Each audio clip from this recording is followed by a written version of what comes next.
مہرنگ بلوچ کے مطابق ان کا آبائی ضلع کلات ہے۔ وہ 5 بہنیں اور 1 بھائی ہے اور سب تعلیم حاصل کر رہے ہیں۔ ان کا کہنا تھا کہ ان کے والد عبدالغفار وابڈا میں ملازمت کرنے کے علاوہ مزدور، قوم پرست اور بائیں بازو کی سیاست کرتے تھے۔ سن 2006 میں وہ پہلی مرتبہ لاپتہ ہوئے، جس کے کچھ عرصہ بعد وہ واپس آ گئے تھے۔ پھر وہ 2009 میں لاپتہ ہوئے اور 2011 میں ان کی مسخ شدہ لاش ملی تھی۔ مہرنگ بلوچ کے مطابق اس کے بعد ہم سب بہن بھائی والدہ کے ہمراہ کراچی چلے گئے، جہاں کئی سال تک خاموشی سے زیر تعلیم رہے۔ بلوچستان سے طویل عرصہ بعد اس وقت میرا رابطہ بحال ہوا جب مجھے بولان میڈیکل کالج میں داخلہ ملا۔ ان کا کہنا ہے کہ بولان میڈیکل کالج کوئٹہ میں داخلے کے دوران میں نقاب کیا کرتی تھی اور خاموشی سے پڑھائی کر رہی تھی۔ خیال تھا کہ کسی بھی طرح پہلے اپنی پڑھائی مکمل کر لوں اور پھر اس کے بعد سیاست میں بھی فعال کردار ادا کروں گی، مگر پتہ نہیں کیا ہوا کہ 2016 میں میرے بھائی کو لاپتہ کر دیا گیا، جس پر میں نے اپنا نقاب اتارا اور احتجاج شروع کر دیا۔ اس کے بعد سے وہ طلبہ سیاست میں فعال کردار ادا کر رہی ہیں۔ مہرنگ بلوچ کا کہنا ہے کہ سن 2006 میں جب میرے والد لاپتہ ہوئے تو اس وقت میں 5ویں کلاس میں پڑھتی تھی۔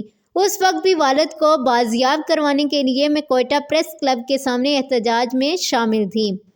اس احتجاج میں میرے والد کے دوست ذاکر مجید بلوچ نے مجھ سے کہا کہ مجھے تقریر کرنی ہے۔ وہ میری پہلی تقریر تھی۔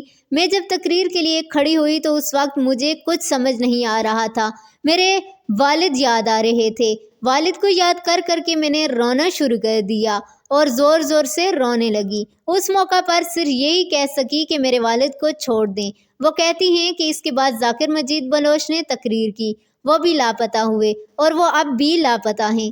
ذاکر مجید بلوچ نے تقریر ختم کی تو اس کے بعد پولیس نے وہی رویہ اختیار کیا جو گزشتہ روز بدھ طلبہ احتجاج کے دوران کیا تھا۔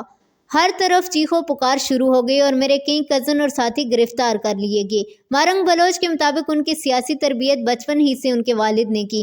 جب 2017 میں بھائی لاپتہ ہوا تو میرے اندر کا سیاسی کارکن بھی بیدار ہو گیا۔ بھائی کی گرفتاری کے خلاف جب انہوں نے نقاب اتار کر سڑکوں کا رخ کیا تو 3 ماہ بعد ہمارا بھائی واپس آ گیا۔ میں نے پھر نقاب کر لیا کیونکہ میں نے تعلیم مکمل کرنی تھی، ڈاکٹر بننا تھا، مگر بلوچستان کے اندر طلبات ویڈیو سکینڈل سامنے آیا جس پر میں چپ نہ رہ سکی اور ایک بار پھر احتجاج میں حصہ لیا۔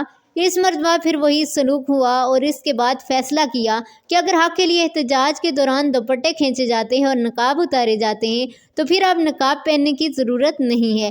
اس کے بعد طلبہ سیاست میں فعال کردار ادا کرنا شروع کر دیا، جو کہ اب تک جاری ہے۔ مہرنگ بلوچ کا کہنا تھا کہ ان کے والد ایک باشعور سیاسی کارکن تھے۔ مجھے یاد ہے کہ وہ اکثر و بیشتر ہم سب کو اکٹھا کرتے اور سب کے ساتھ بحث و مباحثہ کرتے تھے۔ یہ بحث و مباحثہ سیاسی ہوتا تھا اور اس کے بعد اکثر وہ مجھے وقت دیا کرتے تھے، میرے ساتھ باتیں کرتے۔ مجھے اب احساس ہو رہا ہے کہ وہ میری سیاسی تربیت کیا کرتے تھے۔ مجھے کہا کرتے تھے کہ جب بھی حق مانگا جاتا ہے تو اس کے بدلے میں اکثر و بیشتر ظلم ہوتا ہے اور وہ ظلم برداشت کرنا ہوتا ہے، مگر فتح حق کی ہوتی ہے۔ مہرنگ بلوچ کا کہنا تھا کہ میرے والد کہا کرتے تھے کہ میں نے پہلے ڈاکٹر بننا ہے اور ساتھ میں سیاست کرنی ہے، ڈاکٹر بن کر اپنے لوگوں کی خدمت کرنی ہے اور ان کے لیے مثال بننا ہے اور سیاست کر کے اپنا حق مانگنا ہے۔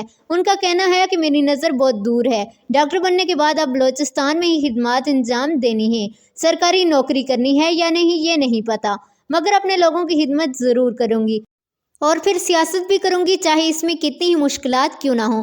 مجھے میرے والد صاحب نے سکھایا ہے کہ ظلم کو ظلم کہنا ہے اور میں ظلم کو ظلم کہوں گی، چاہے کچھ بھی ہو جائے۔ ناظرین، آپ کو ویڈیو کیسی لگی؟ اگر ویڈیو اچھی لگی ہو تو پلیز ہمارے چینل کو سبسکرائب ضرور کیجیے گا اور کمنٹ میں ضرور بتائیے گا۔